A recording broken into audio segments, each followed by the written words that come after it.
It's another beautiful day and I welcome you to today's editorial. We are broadcasting from Canada. My name is Sandra Asante. Today we'll be looking at Ethiopia declaring immediate unilateral ceasefire in Tigray. So don't go nowhere, I'll be back after the break.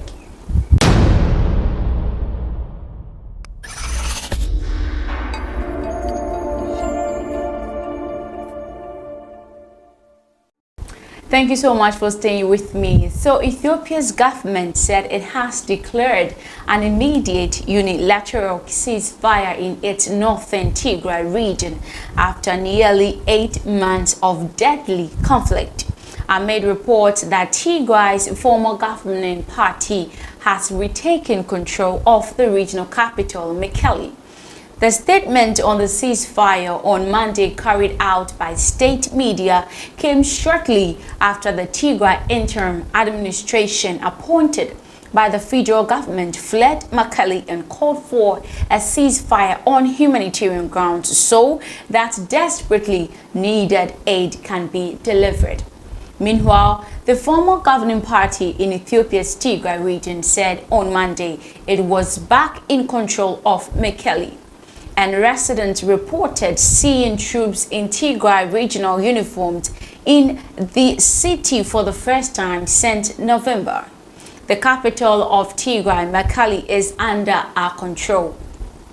Matacha Reda, the spokesperson for the Tigray's People's Liberation Front, TPLF, told the Reuters news agency by satellite phone.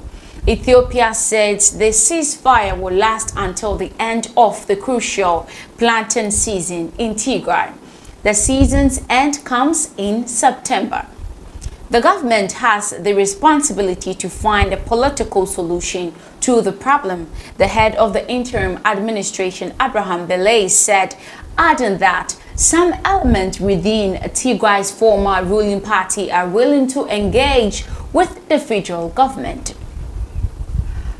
Al Jazeera's correspondent Malcolm Webb, speaking from Nairobi, Kenya, said there were reports of people celebrating in the street and local residents shooting fireworks.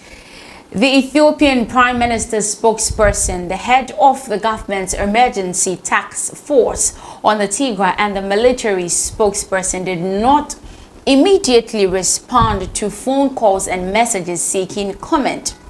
Moreover, the UN's Children Agency accused the Ethiopian government troops on Monday of dismantling satellite equipment in the UNICEF's office in Tigray.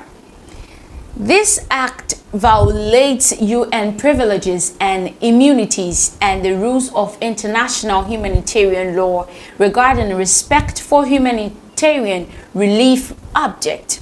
I condemn this action in the strongest terms, UN Children's Agency's Executive Director Henrietta Fore posted on Twitter.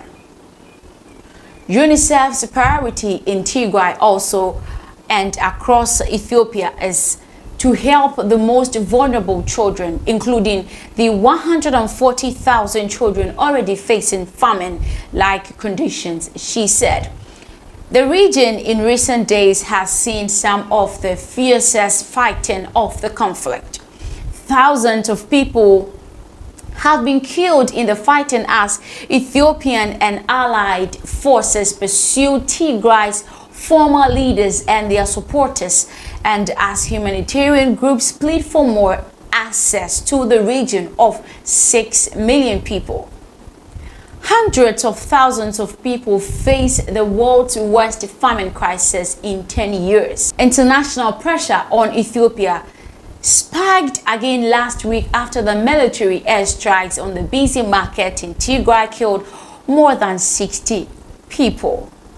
There are always sad stories coming from Tigray, but that's on this note I'd like to end today's editorial. Thank you so much for watching. My name is Sandra Asante. I'll see you some other time.